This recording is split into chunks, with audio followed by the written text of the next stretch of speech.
Exode, chapitre 27. Tu feras l'autel de bois d'acacia, sa longueur sera de 5 coudées, et sa largeur de 5 coudées. L'autel sera carré, et sa hauteur sera de 3 coudées. Tu feras, aux 4 coins, des cornes qui sortiront de l'autel, et tu le couvriras d'airain.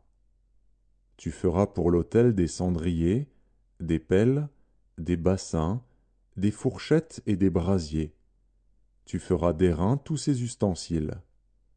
Tu feras à l'autel une grille d'airain en forme de treillis, et tu mettras 4 anneaux d'airain aux 4 coins du treillis. Tu le placeras au-dessous du rebord de l'autel, à partir du bas, jusqu'à la moitié de la hauteur de l'autel. Tu feras des barres pour l'autel, des barres de bois d'acacia, et tu les couvriras d'airain. On passera les barres dans les anneaux, et les barres seront aux 2 côtés de l'autel quand on le portera. Tu le feras creux avec des planches. Il sera fait tel qu'il t'est montré sur la montagne. Tu feras le parvis du tabernacle. Du côté du midi, il y aura, pour former le parvis, des toiles de fin lin retors sur une longueur de 100 coudées pour ce premier côté, avec 20 colonnes posant sur 20 bases d'airain. Les crochets des colonnes et leurs tringles seront d'argent. Du côté du nord, il y aura également des toiles sur une longueur de 100 coudées, avec 20 colonnes et leurs 20 bases d'airain.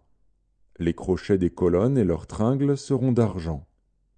Du côté de l'occident, il y aura pour la largeur du parvis 50 coudées de toile, avec 10 colonnes et leurs 10 bases. Du côté de l'orient, sur les 50 coudées de largeur du parvis, il y aura 15 coudées de toile pour une aile, avec 3 colonnes et leurs 3 bases, et 15 coudées de toile pour la seconde aile, avec 3 colonnes et leurs 3 bases. Pour la porte du parvis, il y aura un rideau de 20 coudées, bleu, pourpre et cramoisi, et de fin lin retors, en ouvrage de broderie, avec 4 colonnes et leurs 4 bases. Toutes les colonnes formant l'enceinte du parvis auront des tringles d'argent, des crochets d'argent et des bases d'airain. La longueur du parvis sera de 100 coudées, sa largeur de 50 de chaque côté et sa hauteur de 5 coudées. Les toiles seront de fin lin retors et les bases d'airain. Tous les ustensiles destinés au service du tabernacle, tous ses pieux et tous les pieux du parvis seront d'airain. Tu ordonneras aux enfants d'Israël de t'apporter pour le chandelier de l'huile pure d'olive concassée, afin d'entretenir les lampes continuellement.